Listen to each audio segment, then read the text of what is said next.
Hello and welcome along to my second brand new FM19 story, part of the furniture, which will run alongside the head coach for the next 12 months, providing my daily content. We're here with Torquay United in the Ultimate One Club Challenge as we aim to take a club all the way from the bottom playable league right up to the top, winning all 6 of the big trophies available to us. The idea of this challenge is very simple. We manage the club from top to bottom, we try and take the club from the bottom to the top, and in the end we'll have the ultimate reward of being a club legend at Torquay United. Unlike our other FM19 story, The Head Coach, in this one we're in charge of transfers, we're in charge of contracts and we're in charge of hiring our staff, but we still don't make it too easy for ourselves. To keep the game as realistic as possible, we avoid using the player and staff search screens as they're not something that really exists in real life. I know you can get a little transfer market screen online, but there's not much else you can find. You don't get an infinite list of players, so we'll be using the scouted player screen only. Only the players that our scouts and our staff have knowledge of will show up in there, and we can also use traditional means to find players, such as transfer rumours in the newspaper. Even if we play against a team and we see a player that we like, we can scout him, and players that we'd have knowledge of naturally. So for example, for me, going to my beloved Luton Town and looking for a loan signing. If you want to know more about this save, the exact rules, the objectives and exactly what we want to achieve from this story, then click on the eye above to check out our FM19 plans video which came out a couple of weeks ago. It outlined exactly how we were going to play in both the head coach and in this part of the furniture story. But let's get straight into our new club, Torquay United. We're going to be running it from top to bottom, so we need to have a good look at things. But the most important thing for today is to meet our squad. We'll organise all of the rest and go through the summer off camera, where hopefully we'll have plenty of new signings which I can talk you through that will fit into the shape that I'll be deciding now based on the players that are already at the club. So let's go and meet the players. If we go and look at our squad, we've got some real talents here as you can see, but we've also got a few players who just aren't going to be good enough. And we've got 1 or 2 positions where we haven't got a player at all. Right back in particular, which is one I've noticed straight away. We are quite a big side in this league, having only been relegated in real life last season. But unfortunately, due to the money of Billericay and the fact that they can afford to play their squad £2,500 a week each, and they've got players that used to play in the Premier League and Championship, we are very clearly second favourites for this league, a long way behind them, and it's going to likely be a playoff place for us this season. Thankfully the board understand that and they're only expecting us to get in the playoffs also, but I think they'd probably be disappointed if we didn't finish in the top 3. And for any of you who have followed my FM18 head coach series, you'll know that if I don't finish in the top 3, my playoff record is awful in the quarterfinals, so we want to avoid that.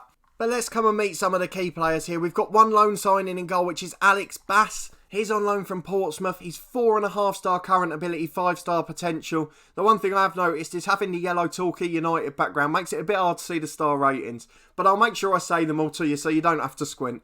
He is an absolutely brilliant goalkeeper. I'd be surprised if we've got a better player than him at the club. I think he could quite easily play in the National League and possibly even League 2. And he's fairly good mentally as well, so he's a player we can really look forward to building our defence around. Let's get into that back four. We've got one other star player at the back. Jakub Sokolik, I think this is. Apologies if I've pronounced it wrong. Again, he's 4.5 star ability with 5 star potential. A Czech Republic 24-year-old centre-half. He's been absolutely brilliant. He's played for Plymouth, Southend and Yeovil in the Football League. He's fairly good physically. He's very aggressive, which does worry me a bit because they tend to be a little red card prone. But he's an absolute monster in the air and he's good in the tackle too. So he'll be one that will be starting every week as well. The other centre-half with a good star rating is Jamie Sendles-White. A double-barrelled name, so we'll just call him Jamie White for now. A decent player. Basically similar mould to Sokolik, but nowhere near as good in any area. His attributes are literally just a couple less across the board, with the exception of aggression and bravery, which he doesn't have much of at all. The other centre-half, which looks fairly good, and our best right-back at the club at the moment, because he's the only one who can play there, is Ben Winter. He's a 3-star player with 5-star potential, 20 years of age, and he's good technically. He's great in a tackle when he's good in the air. He does struggle a bit in other areas, but hopefully he'll develop mentally as the year goes on. He's only a young lad, so we might try and get him some tutoring with one of the first 2 centre-halves, ideally Sokolik.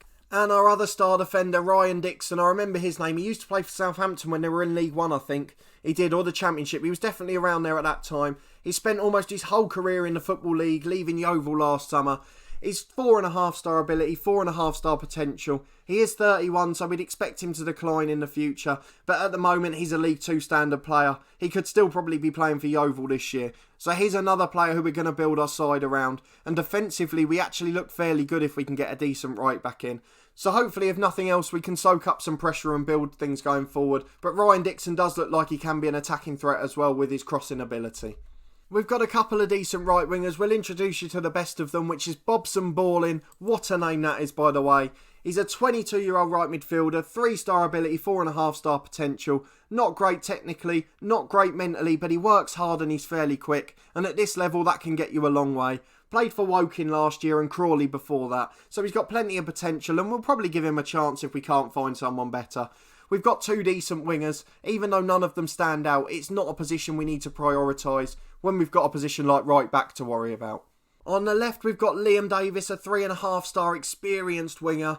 No more potential because he's obviously in his 30s now. Again, he's played in other leagues and in the Football League, Cheltenham and Yeovil recently. He's also played in the Swedish First Division and he's played at Oxford, Northampton and Coventry in the EFL as well. So he's got plenty of experience and again, he's a fairly solid player going forward. It looks like a lot of our play could be focused down the left wing and he can cover naturally at left back if Dixon's out as well. So that's a really good strong point for us on that side of the pitch. The other left winger we've got is Jason Banton, a name I recognise from higher up the leagues in years gone by. He was always a player with high potential and never really made it because he had a poor attitude. But he's played plenty in the Football League for MK Dons and Plymouth. And he's also played for Crawley and most recently again Woking, who we seem to have a few players from. He's got a lot of flair and he's got a bit of pace and he's good on the ball. But again, the final product's not there in terms of crossing and finishing, nor in the passing. And he doesn't really work hard, which at this level is a worry. But he can play on either flank and he'll be a player we look to later in the season. He cuts inside from the left, which isn't really my style of play long term. So I might retrain him as a right winger and give him a go out there. Let's move on to the centre of midfield. Only 2 players there and they're not great. So it's another area we've got to strengthen as a priority.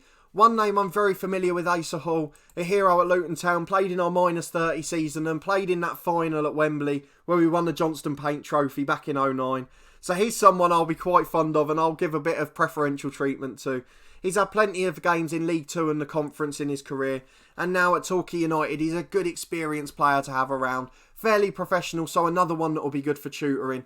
And although he probably won't play as a complete first choice crucial player, at 3-star ability, he's got the star rating to do the job for us.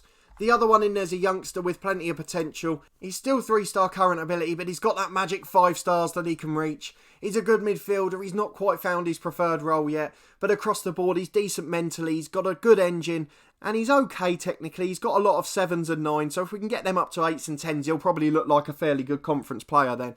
So if we can get him in the team and working hard, that would be great. Another one that could be a suitable candidate for tutoring from Asa Hall, as he's only got 4 determination and a balanced personality. And lastly, we've got to move on to our strikers. A name I'm familiar with. I played in a head coach series off camera last season and Keating turned up. He was a really good player. He was a good target man and he's now a pressing forward, that new role that's replaced the defensive forward. He works hard, he's got good stamina and he could double up as a target man because he's decent in the air. He's not the most composed striker and he's not the best with the ball at his feet. But let's be honest, at this level, there's plenty of time where the ball's up in the sky, so that's not a problem for us. And a hard worker with a good engine that can play 2 games a week is something we're really looking forward to having. The other one up there is Brett Williams. He's a target man, again, could double up as a pressing forward, but doesn't work that hard. Decent engine, pretty average across the board. Has played at Forest Green, Stevenage and Bromley, so he's well averse to sort of Conference and League 2 football. He's a player that will do okay for us, but I don't really want him to be a first choice. And last but not least is Jamie Reid, a 2.5-star striker with 4-star potential. 4 under-21 caps for Northern Ireland, previously at Exeter, but he's been here for a few years now. He's got a lot of pace to burn and a good engine. Again, players who are good physically work so well at this level. And he's almost a perfect substitute for Keating when he's injured, when he's tired. And he'll do a good job for us as a backup striker, so no problems with him being here. So that's it from the team. A couple of others, Gowling and Pittman, experienced players from years gone by, but they're out on loan and we can recall Gowling, but it's not a position we need players in, and we couldn't recall Pittman, who we probably would have if we'd had the option. We're definitely going to be playing a 4-4-2 with this side. We'll try and take advantage of our wingers, particularly on the left-hand side, and we can get those 2 strikers into the box and a box-to-box midfielder to support them. Meaning, just like our head coach series, we've always got 3 men going into the box, despite there being a different formation. We're going to play through pre-season. We'll be back in a minute to focus on training, how we've set up our players. Obviously, we're running this club from top to bottom, so we want to make sure we can develop people. We also want to put a lot of focus on transfers, because in the other series, the head coach, we're obviously not involved in transfers at all. It's all down to our director of football. So that's something we'll definitely focus on in this series to make it a little bit different. And we'll also have a bit of feedback on training as well. Right, we're back. It's just about to be the first game of the season. As promised, we're going to take you through our summer transfers. You can see at the bottom right of the screen from the training report, there's already one unfamiliar name there. We're also going to have a look at training and how we're going to develop players. It's probably the feature I've been most excited about for at least 3 or 4 years in Football Manager additions and releases. So I'm really happy to see it, and we're going to use it to its full potential in both saves. But the first focus on it will be here. So let's go and look at our transfers. We've got a few ins and we've got one more potentially to come. We did see we needed to focus on centre midfield, so Milan Butterfield's one we've had on trial and we'll be working on getting in. We'll have a look at him in more detail if he joins the club. Obviously he will put us over our wage budget, so it will definitely be the last signing of the summer if we do. But let's look at the ones who are already here. Just the 3 signings so far. We've got a couple we want to get out but can't.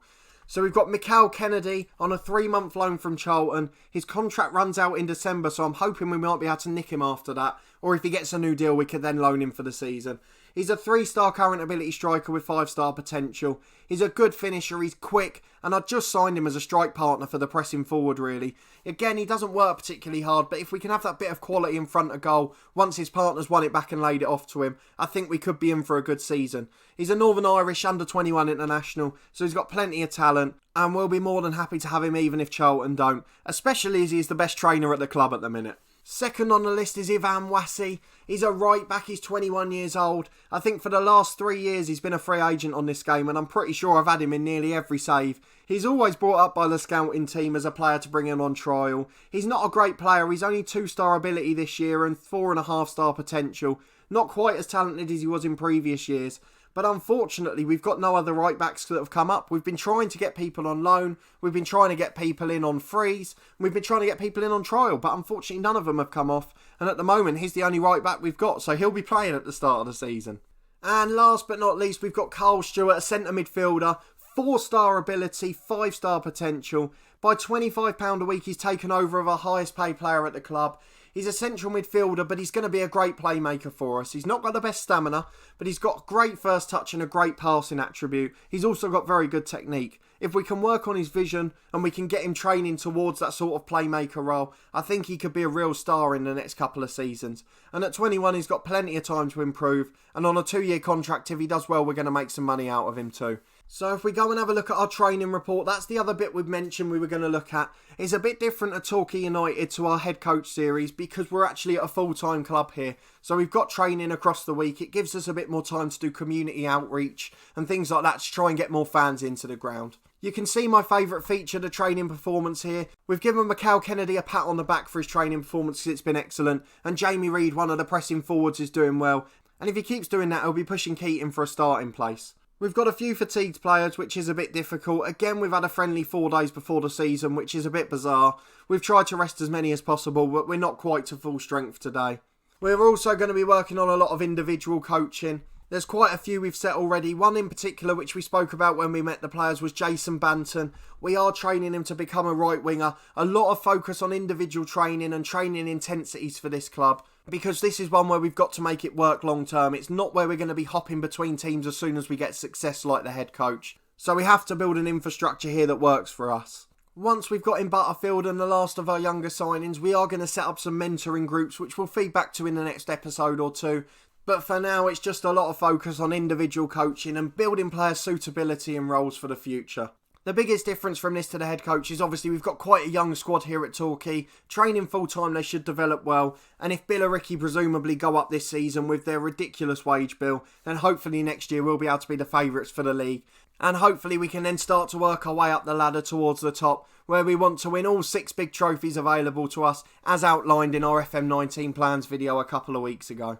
But that will be it for the introduction to this part of the furniture story with Torquay United. This save will be back on Sunday as we play our first game of the season. after our head coach save makes its return tomorrow. If you haven't yet seen the introduction to that series, make sure you go and check it out. We're going to have daily content from FM19 starting from tomorrow, with these two saves just rotating across the week. I'm really looking forward to both of them, and I hope you are too. If you did enjoy this episode, please put a thumbs up on the video. Let me know your thoughts on the squad we've got and managed to put together with our couple of transfers.